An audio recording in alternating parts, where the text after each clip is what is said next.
If there were something you really wanted right now, something in the world, something within a relationship, anything, just something that you really, really wanted right now, where would that come from within your being? Where does that want or that desire come from within your being? Can you find it? Can you find the base of that want, the base of that desire? If I'm wanting a particular relationship, if I'm wanting a friendship, if I'm wanting a certain object or a thing or a certain experience, where does that come from within my being? Can I identify the place within me that's having this longing, that's having this desire?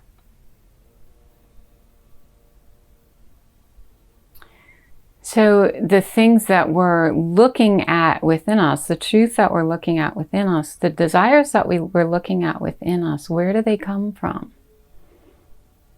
Is it a desire that we want because everyone else has something? Everyone else has the perfect wife or the perfect husband, or everyone else has this certain car, or everyone else sends their kids to this certain school, right? Is that where the desire comes from, or is it deeper? Is there a deeper desire, a deeper yearning, a deeper longing within us? So see what comes up for you when I say, what do you want? What do you want on a physical level? What do you want? What are you yearning for? Maybe you're yearning to heal something in your body. Maybe you're yearning to experience something, a certain part of the world, go somewhere, see something. What's the first thing that arises for you when we bring up this question? And then let's look at the root, the source of that desire. Where is that desire coming from? Is it a real need, a real desire within your being to be fulfilled within you? Do you need to experience this thing so that you're fulfilled? Is it a real longing, a real desire that you've come here with, that's come up, that's spring up from the very essence of who you are, the very essence of your truth? This desire within you to be in a certain circumstance, to have a certain experience, right? To have a certain house or whatever it is that you're wanting. Where does this desire come from? So what we're bringing up today is this essence of desire and want. The essence of desire and want. How does the essence of desire and want fit in with the yogic perspective, or, the spiritual perspective of desirelessness? To attain perfection, we need to reach that perfect state of desirelessness.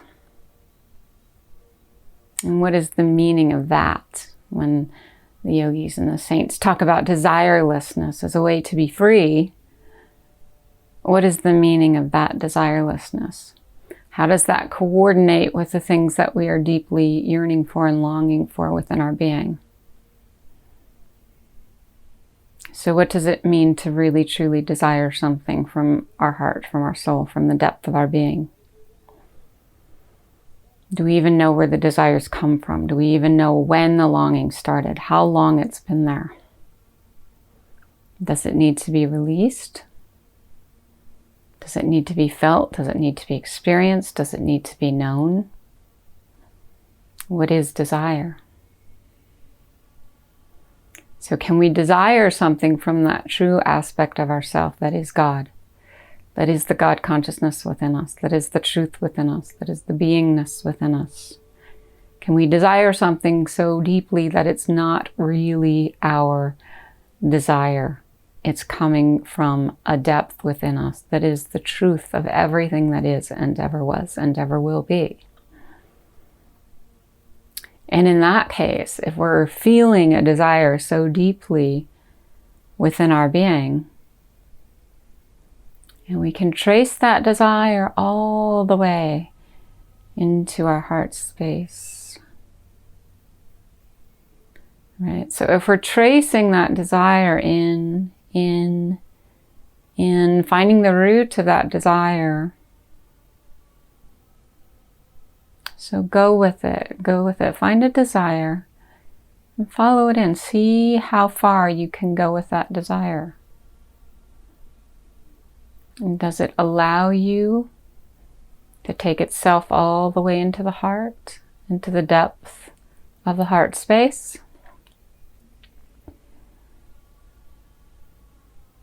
Take that desire all the way in. See what is the base of that desire, that need, or that want. Is it truth? Is it divinity? Is it love? No one can know our own truth but us. Right? No one can know our own truth but us. So if we read scriptures and texts that say desirelessness is necessary to reach attainment, what does that mean? Desire that catches us up in worldly affairs.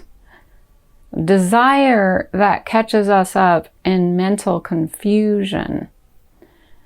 Desire that stems from a place of jealousy, greed, wanting more just so that we look good, right? So that we can impress. Those desires definitely will keep us from that final attainment because they're keeping us out of our true space of divine energy within our being. So see what kind of desires you have. See where the base of those desires are. Because if it's a true desire, if it's a desire generated from the very core of your beingness, why is that being presented? Why do we have desires that are so true, that are so real, that are so in the source of our true essence? What are those desires manifesting in the world? What are they giving us? And it could be anything. I mean, it could be anything.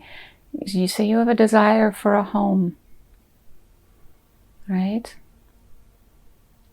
Is it okay to desire having a home, having a house?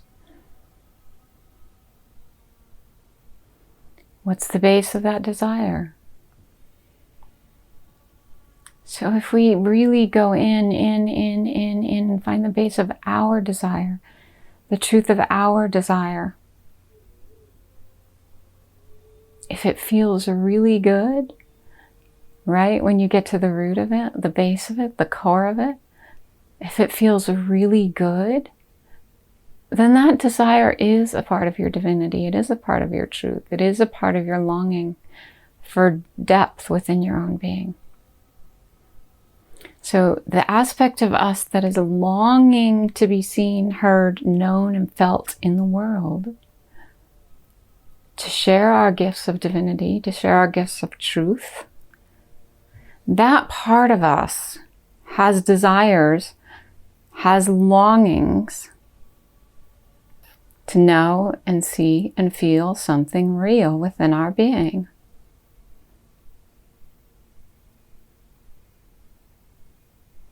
So it's not a black and white scenario that all desires cause us to be lost or cause us to not reach our full state, our full attainment of divinity.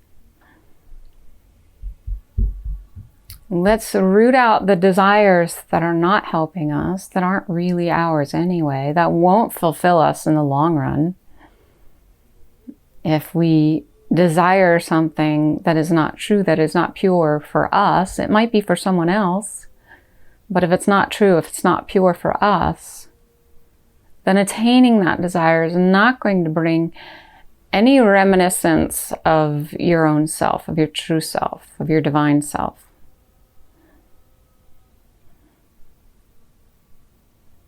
right? So just a silly example of if we're a young man in our 20s and we want to impress women, so we want to get a fast sports car.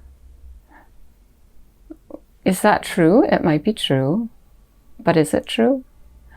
What's the truth of it? What's the depth of it? How much is society telling us that we should desire? Because that image is seen in movies, on magazines, just about anywhere you look, you can see that typical image, right? The younger guy that has the jets, the fast cars, the big houses. He always has at least one woman with a low-cut blouse looking like a model, or several near him. So society gives us certain images, and that's just one example. But society gives us so many images, no matter what stage of life we're in, no matter what we're doing, no matter how we're presenting ourselves. Society gives us so many images of things to want. And that's when that desire can pull us off track. That's when that desire can pull us out of our beingness, our true beingness. So take a desire that's coming up for you and take it into the source of it, into the truth of it, into the depth of it.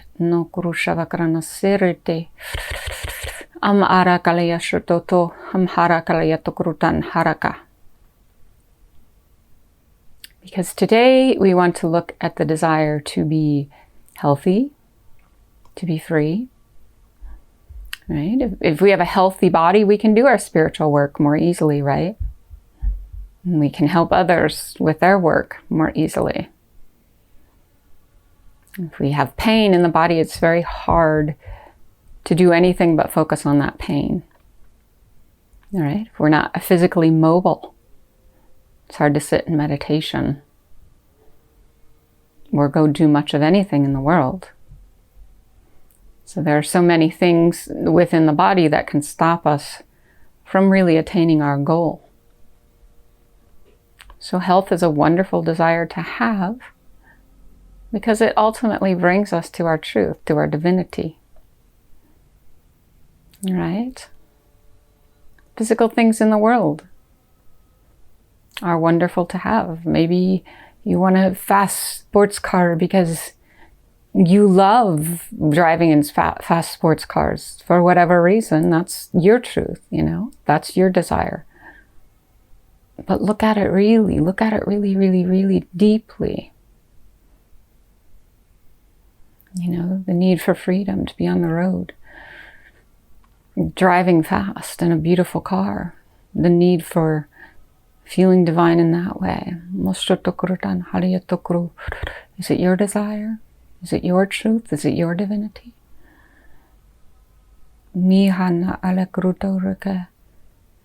we have a certain type of house in a certain area, can we do our work more easily? Can we be comfortable in that space, which makes it easier for us to focus on our work or provide for our family, our children, be with our beloved? Right? Desire to be with a beloved, to bring the union of the Shiva and Shakti together on this earth plane so that we can be that divine union in all things in the world at all times. What is the desire? Is it the truth? Is it the truth? Mashiva Karaka. And do we desire sexual activity because it takes our mind off of other things? It's more like something that numbs us. Or do we desire sexual activity because it brings us closer to the divine union of our true self, of our true divinity with that being? So see where the desire is. See what the desire is. See how the desire is. See, in the fulfillment of that desire, if your soul, your God essence, is truly satisfied in the fulfillment of that desire. So we just wanted to have a little discussion today about desire. And the desirelessness that's spoken of in many traditions,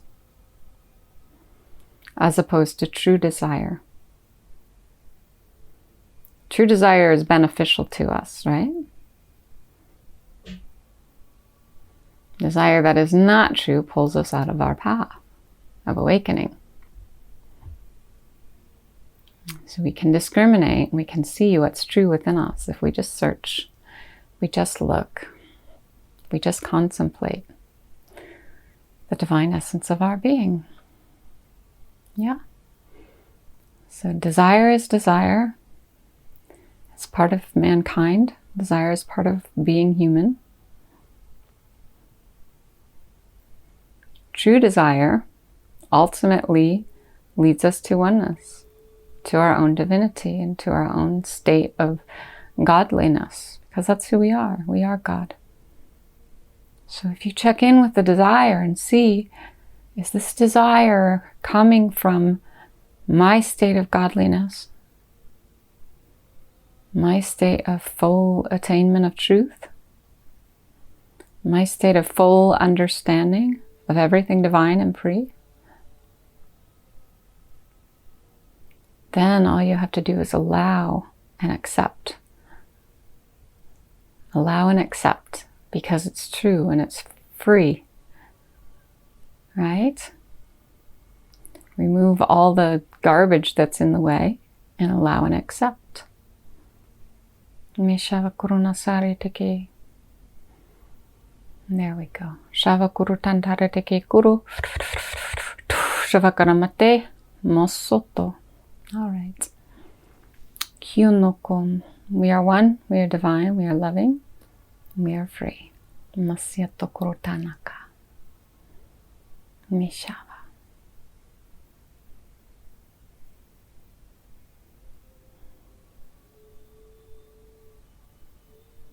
Mishato.